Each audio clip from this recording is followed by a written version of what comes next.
क्या आपने कभी ऐसा देश देखा है जहां बच्चों को दूध के पैकेट्स की तरह स्कूल ले जाया जाता है? क्या आपने कभी ऐसा स्कूल देखा है जहां मछलियां भी पढ़ाई करती हैं? और जहां इंडिया में हमें बोरिंग शार्पनर्स मिलते हैं, वहीं विदेशों में तो ये स्मार्टफोन्स को भी टक्कर दे देते हैं। और चीन में तो 5वीं क्लास के बाद कुछ ऐसा लिखवाया जाता है कि बच्चे स्कूल ही छोड़ना चाहें। ऐसे ही कुछ अजीब लेकिन सच्चे फैक्ट्स जानने के लिए इस वीडियो को जरूर देखना। तो चलिए शुरू करते हैं। ऐसे स्कूल यूनिफॉर्म्स देखकर आप शॉक हो जाओगे। लगभग सारे इंडियन स्कूल्स में मैंडेटरी स्कूल यूनिफॉर्म्स हैं जो सबके लिए सेम होते हैं। शर्ट विद शॉर्ट स्लीव्स और उसके साथ डार्क शूज होते हैं। साथ ही गर्ल्स सेम कलर की स्कर्ट और सूट्स सलवार भी पहन सकते हैं। लेकिन अलग अलग देशों के यूनिफॉर्म कुछ ऐसे दिखती हैं। इंग्लैंड में स्कूल ड्रेस कोड बहुत ज्यादा स्ट्रिक्ट है। जिनके स्कूल्स में सबसे पहले ब्लू कलर की ड्रेस हुआ करती थी, लेकिन आज सब स्कूल का अपना अलग कलर और लोगो है। लेकिन एक स्कूल ने लड़कों को शॉर्ट्स पहनना अलाउड नहीं था, जिसके लिए वो प्रोटेस्ट करने के लिए वो स्कर्ट पहनकर आ गए थे। इंडोनेशिया इस लिस्ट में सबसे कलरफुल यूनिफॉर्म इंडोनेशिया की है। जैसे जैसे आपकी क्लास ऊपर बढ़ते रहती है, वैसे वैसे आपके ड्रेस के कलर्स कम होते रहते हैं।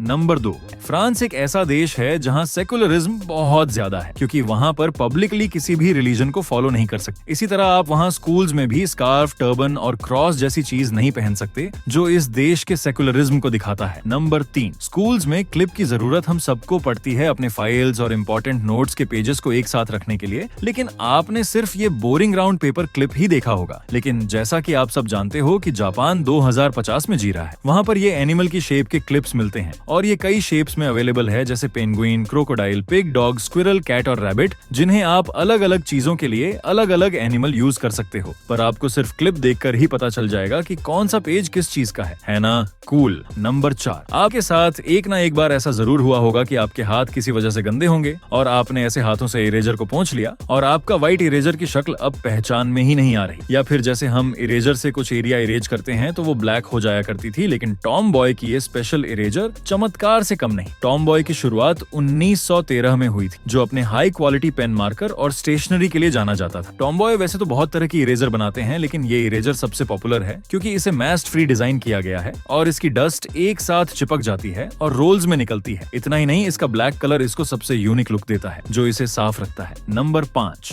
आपने इंडिया में बाइंडर्स यानी ये चीज ज्यादातर सिर्फ फाइल्स पर ही देखे होंगे, जिन्हें लगाकर हम फाइल्स को अच्छे से मैनेज कर पाते हैं। लेकिन यूएस में तो इसे स्कूल के बुक्स में भी यूज किया करते हैं। वहीं पर इंडिया में बाइंडिंग पिन्स काफी ज्यादा होती है, लेकिन कनाडा में मोस्टली ये 3 पिन वाली स्टाइल यूज किए जाते हैं।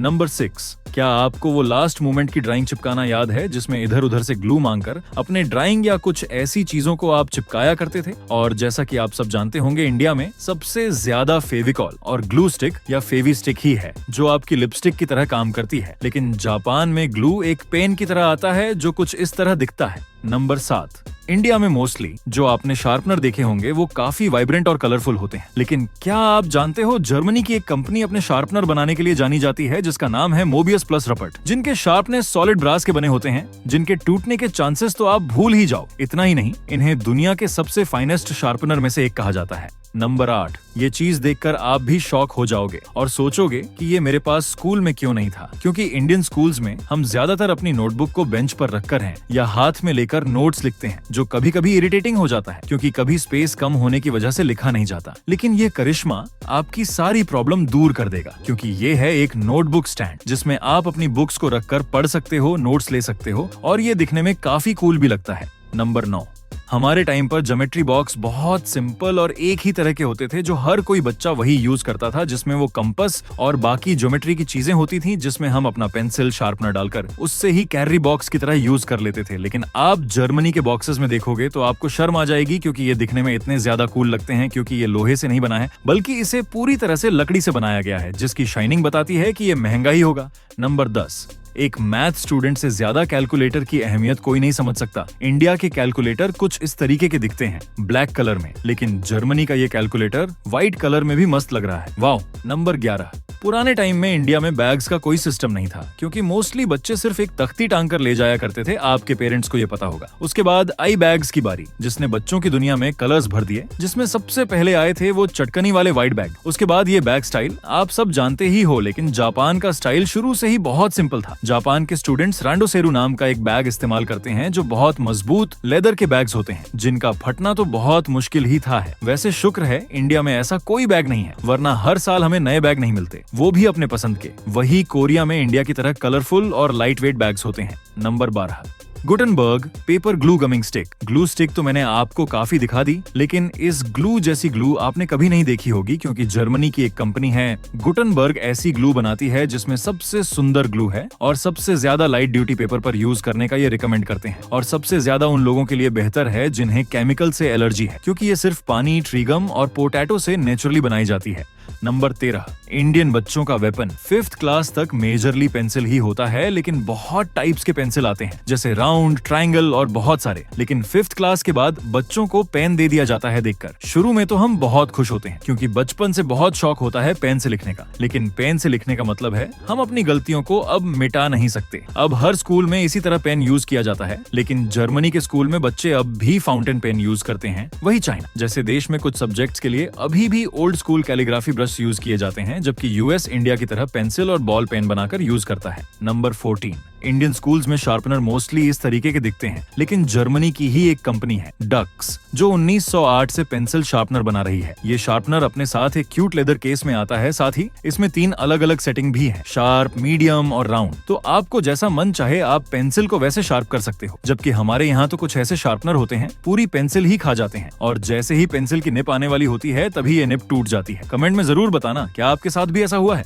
नंबर 15, फिनलैंड में कोई भी प्राइवेट स्कूल नहीं है। हाँ, कुछ प्राइवेट स्कूल है, लेकिन वो सिर्फ कहने के लिए है, क्योंकि उन्हें रन स्टेट की तरफ से किया जाता है, जहाँ पर कोई भी ट्यूशन फीस नहीं ली जाती। फिनलैंड का कहना है कि एजुकेशन का मतलब यही है कि वो सबको बराबरी से मिलना चाहिए, क्योंकि स्कूल्स किसी शॉप की तरह है और पेरेंट्स किसी और कंट्री में अपने बच्चों को जो चाहे दिला सकते हैं। उनके पास चॉइस होती है। हालांकि फिनलैंड में भी उनके पास चॉइस है, लेकिन सारी चॉइस सेम ही है। फिनलैंड के स्कूल्स में सारे बच्चों को फ्री खाना, हेल्थ केयर और साइकोलॉजिकल हेल्प भी दी जाती है, जो मैंने नहीं सुना कहीं और भी मिलती होगी। और यहाँ के क्लास भी बहुत कलरफुल होते हैं, जबकि बहुत देशों का हाल ऐसा है वहाँ अच्छी क्लासेस ही नहीं है। और स्वीडन जैसे देश में तो ओपन क्लासेस भी बनाए जा रहे हैं, जैसे एक ही बड़े से स्पेस में एक से ज्यादा क्लासेस होंगे, जिससे स्टूडेंट्स का आपस में इंटरेक्शन बढ़ेगा। लेकिन इसके नुकसान बहुत है, क्योंकि एक क्लास के शोर में कोई दूसरी क्लास नहीं पढ़ सकती है। वही सऊदी अरब जैसे कि एक इस्लामिक देश है, और इस्लाम मिक्स्ड जेंडर गैदरिंग को अलाउ नहीं करता, इसलिए वहाँ पर स्कूल में भी यही चीज फॉलो होती है। क्लासरूम्स में लड़के और लड़कियां अलग अलग पढ़ते हैं। नंबर 16, आपको जापान में स्टेपलर कुछ ओरिगामी ऐसे दिखते हैं, लेकिन एक जानवर जैसा दिखने वाला स्टेपलर तो रह ही गया, जो कुछ इस तरीके का दिखता है। अब आप मुझे बताओ ये कैसा दिख रहा है? वेल, मैं अपनी बात बताऊं तो मुझे एक व्हेल जैसा दिख रहा है। ये स्टेपलर इटली से है, जो कि बहुत सालों से कोलोग्नो मोंजीस शहर में बन रहा है, जो एक टाइम पर पूरे 16 पेजेस में स्टेपल कर सकता था। नंबर 17, कोरिया इतना एडवांस देश है, वहाँ पर बच्चों के पास डिजिटल नोटबुक्स होती हैं, जिन पर वो अपने नोट्स लेते हैं, जो अपने आप कलर पर सेव हो जाती है, जिससे वो कहीं भी ओपन कर सकते हैं और किसी को भी इजीली अपने नोट्स शेयर कर सकते हैं। सेम इसी तरह न्यूजीलैंड के स्कूल्स में भी डिजिटली टूल्स को स्कूल्स अपना रही है बच्चों को पढ़ाने के लिए, क्योंकि ये बहुत जरूरी है। नंबर 18, सब बच्चे अच्छे से रूल फॉलो करें, इसके लिए यहाँ पे स्कूल में काफी स्ट्रिक्ट टीचर होते हैं। बच्चों के कंफर्ट के बारे में शायद ही कोई स्कूल सोचता होगा, लेकिन न्यूजीलैंड और ऑस्ट्रेलिया इस मामले में बिल्कुल अलग है, क्योंकि वो स्टूडेंट्स के कंफर्ट की काफी चिंता करते हैं, जिसकी वजह से इन जगहों के स्कूल्स में शूज ऑप्शनल है। मतलब अगर आपका मन है तो आप बिना शूज के, स्लीपर्स के वगैरह में किसी भी आउटफिट में स्कूल आ सकते हो जिसमें आप कंफर्टेबल हो। नंबर 19, नेक्स्ट, ये जो आप स्क्रीन पे देख रहे हो ये कोई बच्चे का खिलौना नहीं है, बल्कि ये एक high and luxury pencil sharpener है, जिसे स्विट्जरलैंड में बनाया गया था। और जहाँ तक मैं जानता हूँ स्विट्जरलैंड में कोई चीज सस्ती नहीं है। इस शार्पनर को बेस्ट मेटल से बहुत सॉलिड तरह से बनाया गया था, जिसके आपके बेटे पोते तक भी इसे यूज करेंगे तो भी इसका कुछ भी नहीं बिगड़ेगा। नंबर 20, हमारे यहाँ के टेप डिस्पेंसर कुछ इस तरीके के दिखाई देते हैं, जो काफी भारी भी होता है। और एक फन फैक्ट, इन्हें भारी बनाने के लिए इन्हें जानबूझकर अलग से भारी ईंट जैसी चीज डाली जाती है, जिससे ये टेप निकलते वक्त हिलता नहीं। लेकिन आज मैं आपको एक क्यूट सा टेप डिस्पेंसर दिखाने वाला हूँ, जिसे देखकर आपका भी दिल ललचा जाए, क्योंकि ये कोरिया से है, जो कुछ इस तरीके का दिखता है। नंबर 21, जैसे कि हम सब जानते हैं इंडिया का एजुकेशन सिस्टम उतना अच्छा नहीं है, क्योंकि इस एजुकेशन सिस्टम में क्रिएटिव बच्चों के लिए कोई जगह नहीं है, क्योंकि सबको बस सेम सब्जेक्ट के मार्क से कंपेयर किया जाता है। लेकिन कुछ स्कूल्स कोशिश कर रहे हैं, जैसे कि इटली के स्कूल्स में पेंटिंग जैसे सब्जेक्ट्स को बहुत ज्यादा भाव दिया जा रहा है। ब्राजील में फिजिकल एजुकेशन में बच्चों को मार्शल आर्ट सिखाया जाता है। वही ऑस्ट्रेलिया के पहुंच स्कूल्स में भी उनको बहुत पुरानी अब ओरिजिनल आर्ट भी सिखाई जाती है, जो इंडिया के कढ़ाई ही से बहुत ज्यादा मिलती जुलती है। लेकिन इंडियन कढ़ाई को अब कमर्शियलाइज कर दिया गया है, वहीं ऑस्ट्रेलिया में इसे आर्ट के रूप में देखा जाता है। नंबर 22, आपके और बाकी दुनिया के स्कूल्स कुछ ऐसे दिखते हैं,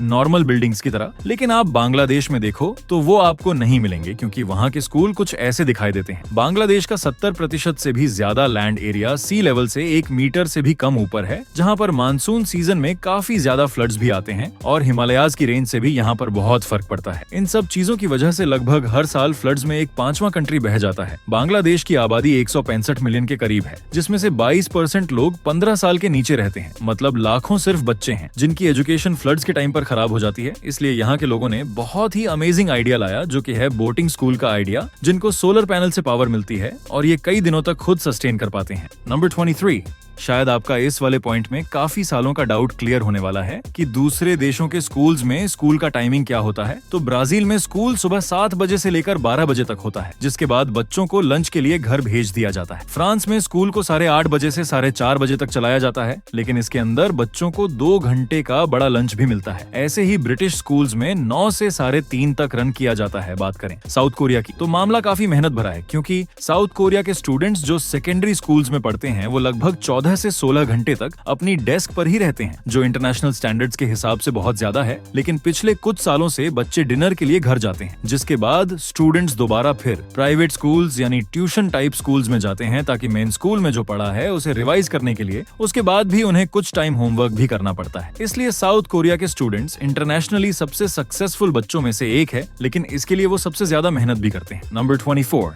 बाहर के देशों के क्लासरूम्स की आपने देखा होगा, इंडिया में क्लासेस छोटे बड़े होते हैं। कोई स्कूल्स में आप जाओगे तो वहाँ बहुत बड़े क्लासेस होंगे, तो कोई स्कूल्स में बहुत छोटे छोटे क्लासेस होंगे, और ये अलग अलग स्कूल्स पे अलग अलग डिपेंड करता है। लेकिन बाहर के देशों में ऐसा बिल्कुल नहीं है। जैसे जापान को ही ले लो, जापान में क्लासेस छोटे छोटे होते हैं और इनका एक एवरेज साइज भी होता है। और आपने देखा होगा कुछ एनिमेशन में, जैसे कि निंजा हथौड़ी और डोरेमोन में, कि क्लासेस का साइज एक टाइप का ही होता है, कोई ज्यादा बड़ा छोटा नहीं होता। तो वही जापान में ऐसे क्लासेस बनाए जाते हैं जहाँ पे एवरेज 25 स्टूडेंट्स बैठ सके। यहाँ के सब क्लासेस का साइज उतने तक ही होता है, ज्यादा कुछ बड़ा छोटा नहीं होता है। यहाँ का ये स्टैंडर्ड साइज है। फिर बात करते हैं स्कूल यूनिफॉर्म्स की। मैंने पहले भी ये पॉइंट बहुत बार बताया है, लेकिन इस बार का केस थोड़ा अलग है। मैंने पहले बताया था कि अलग अलग कंट्रीज में अलग अलग यूनिफॉर्म्स होते हैं, लेकिन भूटान में बात ही अलग है। इस देश के सभी स्कूल्स का यूनिफॉर्म एक ही है और इनको ये नेशनल यूनिफॉर्म कहते हैं। मतलब हम जैसे इंडिया में देखते हैं अलग अलग स्कूल्स के लिए अलग अलग यूनिफॉर्म होता है, लेकिन भूटान में बात ही अलग है। यहाँ पे हर एक बच्चा छोटे से लेकर बड़े तक एक ही यूनिफॉर्म पहनता है। और भूटान वाले कहते हैं कि ऐसा इसलिए करते हैं क्योंकि ये इनकी कल्चरल आइडेंटिटी को बचाना चाहते हैं, कि ये यूनिफॉर्म्स भी एक कल्चर का पार्ट है, इसलिए ये ऐसा करते हैं। और अभी तक चैनल को सब्सक्राइब नहीं किया तो चैनल को सब्सक्राइब करके इस वीडियो को लाइक भी कर देना। तो मिलते हैं अगले वीडियो में, तब तक के लिए बाय।